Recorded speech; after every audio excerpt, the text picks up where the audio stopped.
My dear friend Preeti Patel, friends of the dais, distinguished panelists, members of the diplomatic corps, and my dear brothers and sisters. I am delighted to join you all this evening at the launch of the book, The Modi Doctrine, New Paradigms in India's Foreign Policy. Let me begin by congratulating the editors, Dr. Anirban Ganguly, Dr. Vijay Chauthaiwala, and Dr. U.K. Sinha, for their compilation of these essays. Contributions include a very broad spectrum of both practitioners and analysts. They span diverse specializations, experiences, and even nationalities. I am confident that their collective efforts would be a valuable addition to the understanding of contemporary foreign policy. 2 years ago, the Modi government came to power with a decisive mandate. It rode on the expectations of change in our society, responding to the mood of the nation. Before the election, there was a perceptible sense of drift in policy, whether domestic or external. The feeling, particularly among the younger generation, was that India deserved better and we could in fact do better. Much of it was focused on a better quality of life and greater security, especially against terrorism. But in looking out at the world, there was also a growing feeling that we could contribute more and shape its future. Consequently, our government came in with more ambitious goals, bolder policies to achieve them, and a commitment to more effective delivery. 2 years later, much progress has been made in addressing the external aspects of this endeavor. Let me stress the linkage between domestic and foreign policy. This is key to understanding what the authors term as the Modi Doctrine. It is not just that policy and priorities are articulated differently from the past. At the heart of the change is a vision of India's place in the world, its relationship with the international community, and indeed an understanding of a rapidly transforming world itself. A week ago, in responding to questions on the second anniversary of my Govin, Prime Minister summed up our foreign policy approach with the phrase, India first. This term not only captures our commitment to protect strategic interests, but also towards greater prosperity and development at home. In our diplomatic engagements in the last 2 years, you will therefore find that a major focus now is in using international partnerships to advance domestic flagship programs like Make in India, Digital India, Skill India, or Smart Cities. Equally important, we have been extremely active in spreading the message of India being easier to do business. If railway modernization, for example, is a priority at home, it is so too for our diplomatic abroad. This right meshing of domestic and diplomatic goals is in fact one of the hallmarks of the Modi Doctrine. It has led not only to flagship programs accessing greater technology, capital and best practices, but also to a marked improvement in FDI flows. The very first diplomatic move made by the government was on its inauguration day, by inviting leaders of neighboring nations to join us on that occasion. The underlying thought has since expanded into a neighborhood-first policy that stresses cooperation, connectivity, and greater people-to-people contacts. By visiting virtually all our neighbors himself, many of them after a long gap, Prime Minister Modi has articulated a strong message of regional prosperity that resonates with the masses. Naturally, the pursuit of these objectives has not been without its challenges, among them cross-border terrorism. But the wisdom of our approach and the sincerity of our efforts are clearly gaining broader support. Comprehending recent shifts in the nature of international politics is essential to framing policies and choices. The global order has not just become more multipolar. In fact, there is an overall loosening of relationships, and even countries that are former allies are now hedging. Though the world as a whole is more globalized, distinct regional dynamics have also emerged. Situations to the east and west of India both offer examples. As a result, effective diplomacy increasingly calls for simultaneously engaging competing powers. It is now an exercise to manage differences and expand areas of agreement. Consequently, remaining passive to international developments is no longer an option. This understanding of the world explains the more active nature of Indian diplomacy now. We believe that India's interests and prestige have been well served by this more energetic engagement, and India that aspires to a greater global role must necessarily have a larger diplomatic footprint. At a structural level, this means more embassies and a larger foreign service. Both these are part of ongoing efforts. But more immediate is the requirement for broader and frequent engagements with other leaderships.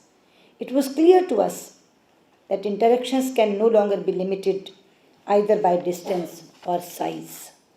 We cannot expect understanding, leave alone support, from those who have not been engaged, and you would be astonished at the gaps we found when analyzing high-level visits.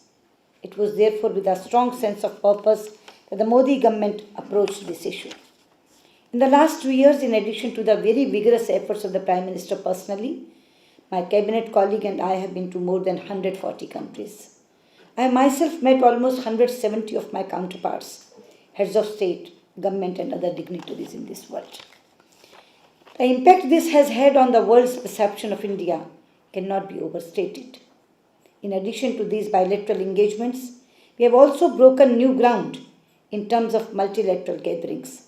The Indian-Africa Summit was expanded from the earlier 17 nations to its full complement of 54.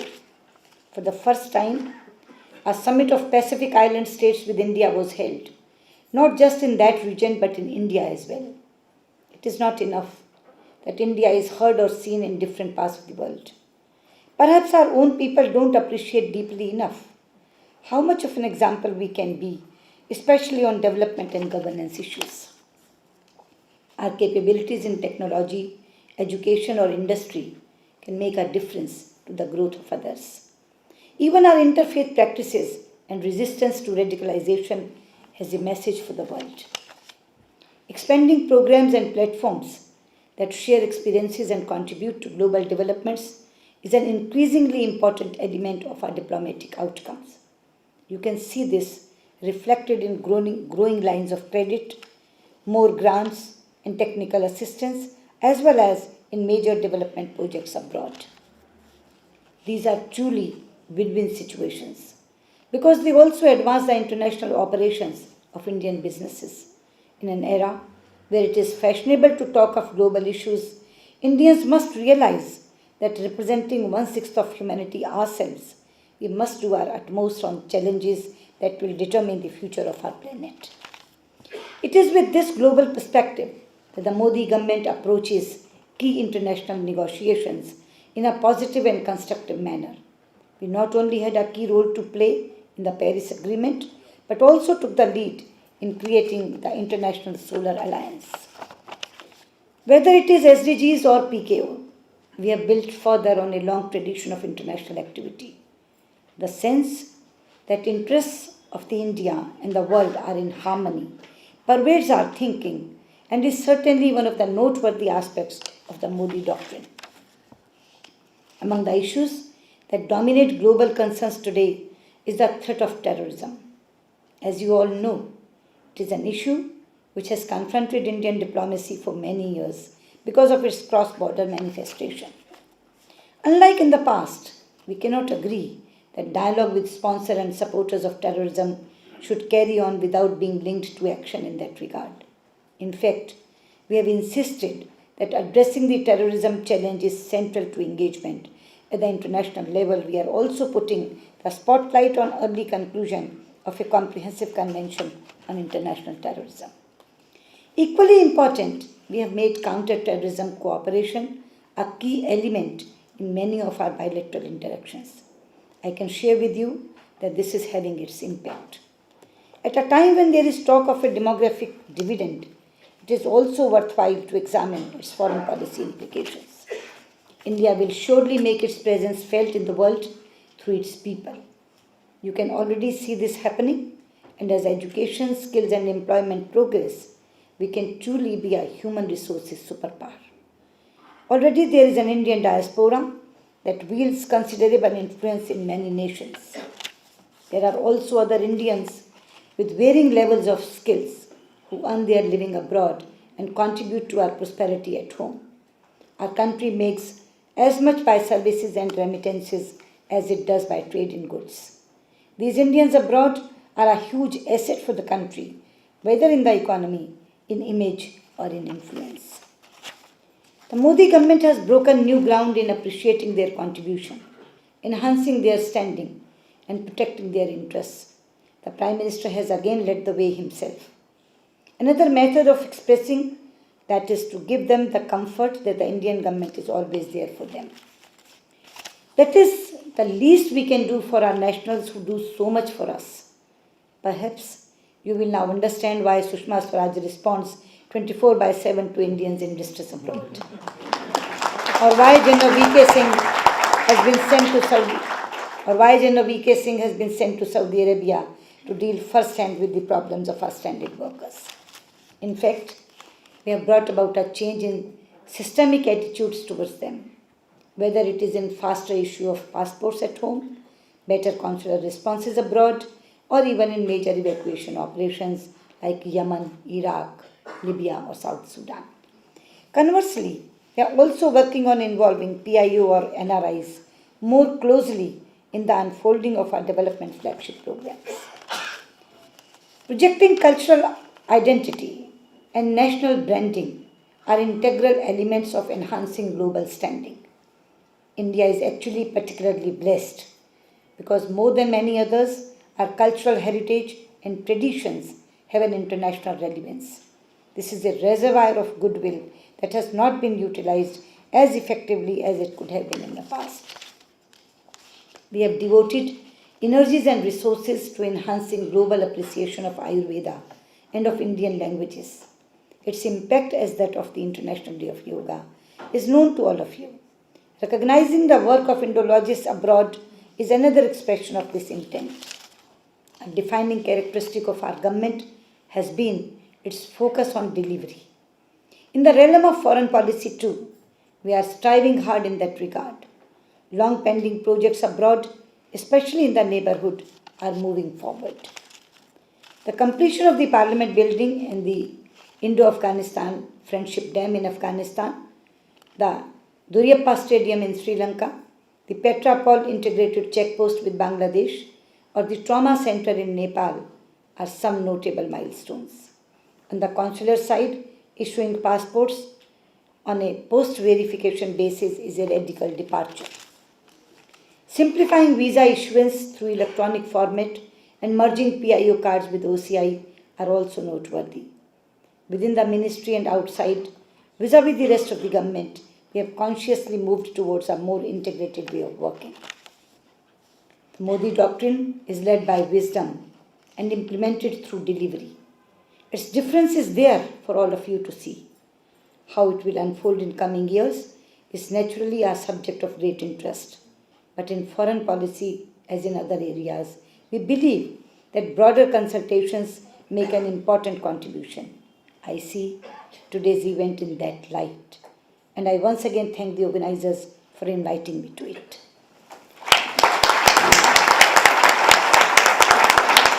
अब थोड़ा सा हिंदी में हो जाए।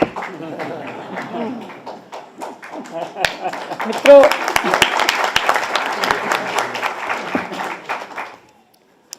मैं विदेश नीति को अंदर से चला रही हूँ, आप उसे बाहर बैठ के देख रहे हैं। इसलिए ये हो सकता है कि हमारे विश्लेषण में कहीं कहीं भिन्नता हो, लेकिन आज हमारी विदेश नीति के दो तत्व ऐसे हैं जिनमें हम जरूर एकमत होंगे। और वो दो तत्व क्या हैं?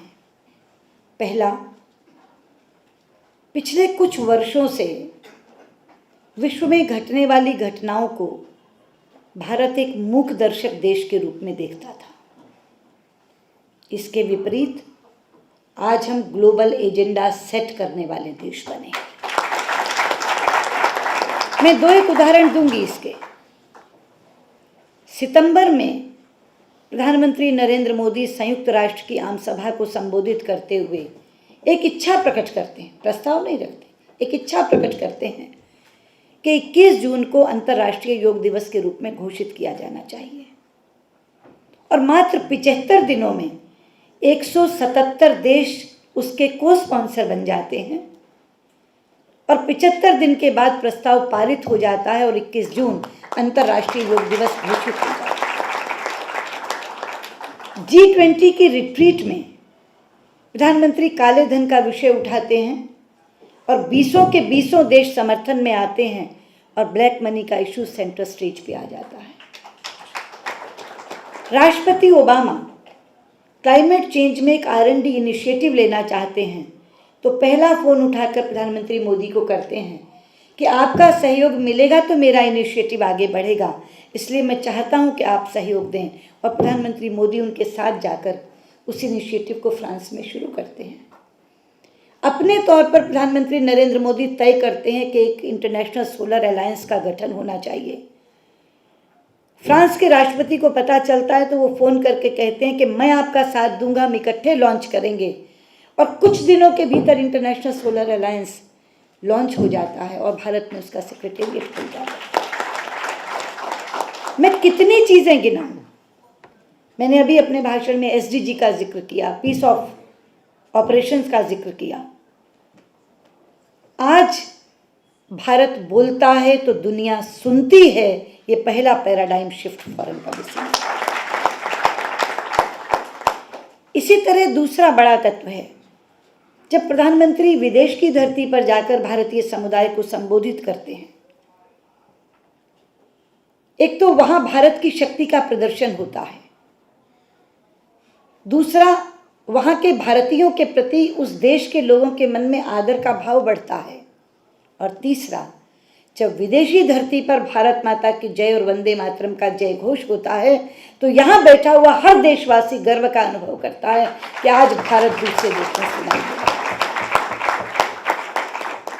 इसी के साथ साथ जिसका जिक्र मैंने थोड़ा सा इसमें किया, आज विदेश में बसा हुआ, संकट में फंसा हुआ हर भारतीय ये महसूस करता है कि उसकी सुध लेने वाली कोई सरकार भारत में है। तो एक तरफ भारतीयों के प्रति आदर का भाव बढ़ा है, दूसरी तरफ स्वयं भारतीयों का हौसला बढ़ा है। ये हमारी फॉरेन पॉलिसी का एक बहुत बड़ा पैराडाइम शिफ्ट है। मैं कहना चाहती हूँ कि विदेश मंत्रालय में ये कभी प्राथमिकता नहीं थी, ये बिल्कुल एक नया आयाम है। प्रधानमंत्री स्वयं बोले HOMs की कॉन्फ्रेंस में कि ये मंत्रालय तो सूट बूट पहन के रात को डिनर खाने वाला मंत्रालय होता है, लेकिन आज हमारी एम्बेसीज टोज पे हैं। घंटों नहीं लगते, मिनट लगते हैं, जिसमें सब कुछ होकर के उस व्यक्ति को राहत मिल जाती है। तो ये दो बड़े तत्व ऐसे हैं जहां भारत ग्लोबल एजेंडा सेट कर रहा है, भारतीयों का आदर बढ़ा है और बाहर बसे भारतीयों का हौसला बढ़ा है। मुझे लगता है हम में कितनी भी मत भिन्नता विश्लेषण में हो, लेकिन इन दोनों चीज़ों पर देश के अंदर, देश के बाहर रहने वाले लोग ज़रूर एक मत होंगे। और ये पैराडाइम दो शिफ्ट्स ऐसे हैं जिसमें हम लोग कितनी भी अलग अलग राय रखते हुए मगर इस पर हम एक मत ज़रूर होंगे। इसी नोट पर मैं अपनी बात समाप्त करना चाहूँगी।